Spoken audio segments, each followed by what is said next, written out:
Bonjour à tous, j'espère que cette période de confinement pour certains ou de réquisition pour d'autres se passe bien.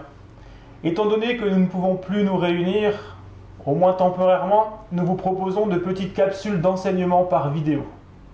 Nous voulons continuer sur le thème général que nous avons débuté la semaine passée. Soyez mes imitateurs comme je le suis moi-même de Christ, selon la parole donnée par Paul en 1 Corinthiens 11, verset 1.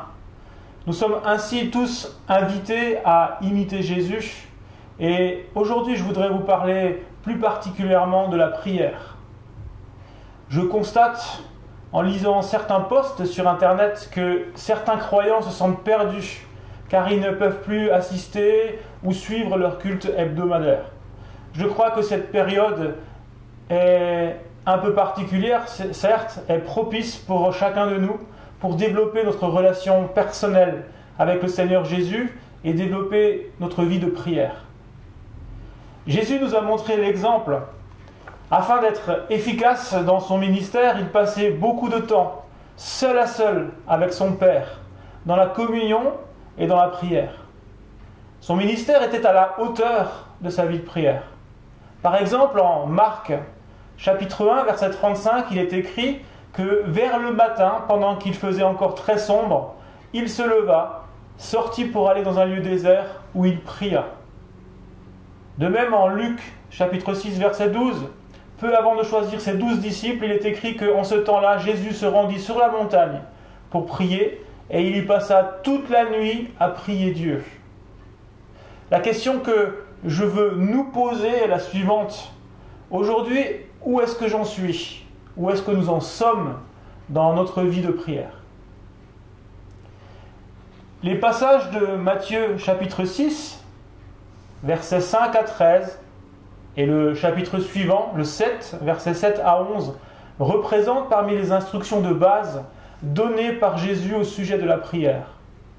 Ces passages font partie du sermon sur la montagne, et je vous invite, durant cette semaine, à les lire et à les méditer. Matthieu chapitre 6, versets 5 à 13, et Matthieu chapitre 7, versets 7 à 11. Je répète, Matthieu chapitre 6, versets 5 à 13, et Matthieu chapitre 7, versets 7 à 11. Je vous propose également plusieurs capsules vidéo de réflexion et de partage autour de ces quelques versets. Et nous commençons dans cette capsule-ci par les versets 5 à 8 du chapitre 6 de l'évangile de Matthieu. Je lis. « Lorsque vous priez, ne soyez pas comme des hypocrites, qui aiment à prier debout dans les synagogues et au coin des rues pour être vus des hommes. Je vous le dis en vérité, ils reçoivent leur récompense. Mais quand tu pries, entre dans ta chambre, ferme ta porte et prie ton Père qui est là dans le lieu secret. Et ton Père qui voit dans le secret te le rendra. En priant, ne multipliez pas de vaines paroles comme les païens qui s'imaginent qu'à force de paroles, ils seront exaucés. Ne leur ressemblez pas, car votre Père sait de quoi vous avez besoin avant que vous le lui demandiez. » Remarquez que Jésus dit dans ce passage « lorsque vous priez », et il ne dit pas « si vous priez ». Il est entendu pour le Christ, pour Jésus, qu'un disciple est quelqu'un qui prie. Ce n'est pas optionnel, mais c'est vital. Quelqu'un a même dit que la prière, c'est la respiration de l'âme. Elle est essentielle pour notre vie spirituelle. Prier est une bonne habitude que nous devons acquérir, quelle que soit la forme qu'elle peut prendre. Et nous verrons les différentes formes de prière dans une autre capsule. Dans les temps difficiles actuels, je nous encourage à intensifier notre vie de prière. Prions pour la protection de nos familles. Prions pour notre nation, pour notre gouvernement et pour les autorités sanitaires, afin qu'ils prennent les bonnes décisions. Prions pour les personnels soignants qui sont au front depuis des jours et qui vont le demeurer encore pendant plusieurs semaines probablement. Prions pour tous ceux qui sont réquisitionnés. Prions évidemment pour tous ceux qui sont malades et en lutte au niveau de leur santé. Je crois que c'est important et c'est le premier mandat que le Seigneur nous laisse dans cette période actuelle, c'est de fléchir les genoux et de prier en faveur et intercéder en faveur de notre nation. Au verset 6, Jésus énumère les conditions pour un temps de prière efficace. La première condition, c'est « entre dans ta chambre ». Et la chambre, c'est par définition un lieu d'intimité. C'est le lieu dans lequel on peut librement épancher notre cœur et vivre un face-à-face avec le Père. Ce n'est pas forcément un lieu physique ou un lieu bien défini. Il s'agit plutôt d'un temps que je mets à part, un temps régulier en communion intime avec Dieu.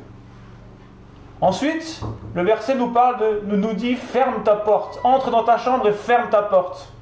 Et c'est un temps où on est seul avec notre Père. Et il s'agit là de fermer la porte de notre cœur aux soucis que nous pouvons avoir, aux pensées oisives, mais aussi de fermer la porte à toute sollicitation extérieure. Téléphone, réseaux sociaux, etc. Et dans ce moment, rien ne doit compter. Rien d'autre ne doit compter que sa présence. Et Jésus continue encore, il dit « Et là, prie ton Père ». Et nous savons que nous ne prions pas un Dieu vague, ni un Dieu lointain. Nous venons auprès de notre Père, avec qui nous entretenons une relation d'amour et d'amitié. Il est le Tout-Puissant, il est El Shaddai. Littéralement, il est celui qui pourvoit à nos besoins comme une mère pourvoit aux besoins de son bébé ou de son enfant. Mais il est aussi tout proche de nous, impliqué et intéressé dans tout ce que nous vivons. Et j'aime particulièrement cette phrase de Jésus qui dit « Prie ton Père qui est là dans le lieu secret, et ton Père qui voit dans le secret te le rendra.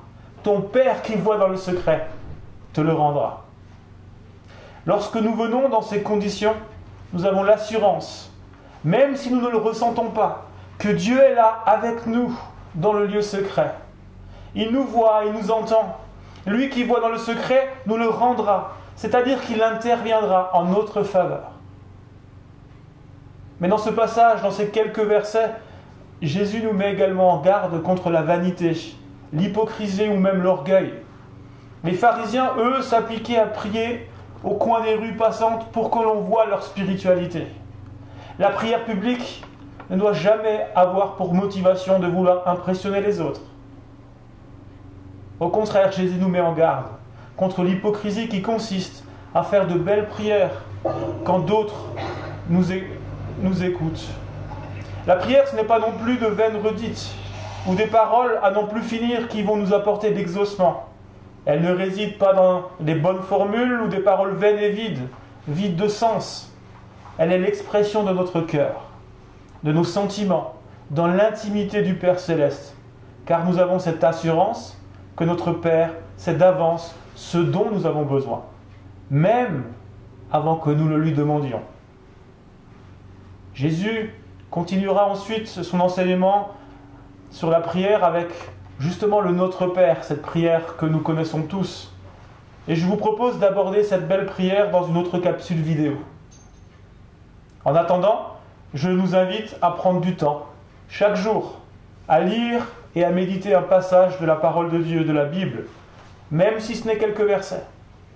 Prenez le temps de noter dans un cahier ce que le Seigneur vous dit à travers sa parole, ce qu'il vous dit à vous personnellement. Et prenez du temps pour lui parler de vos soucis, pour lui parler de votre famille, de vos amis, et pour intercéder en leur faveur. Prenez du temps également pour prier pour la situation actuelle, pour notre nation, pour notre pays, pour ceux qui nous gouvernent. Je crois que c'est important que nous prions pour eux, que nous les bénissions, sans oublier le personnel soignant, les médecins, infirmiers, aides-soignantes et autres qui sont au front des hôpitaux surchargés. Je vous bénis au nom de Jésus. Que votre vie de prière soit puissamment renouvelée et que vous puissiez expérimenter des temps d'intimité plus profonde avec notre Seigneur et découvrir toujours davantage l'amour de notre Père Céleste. Amen.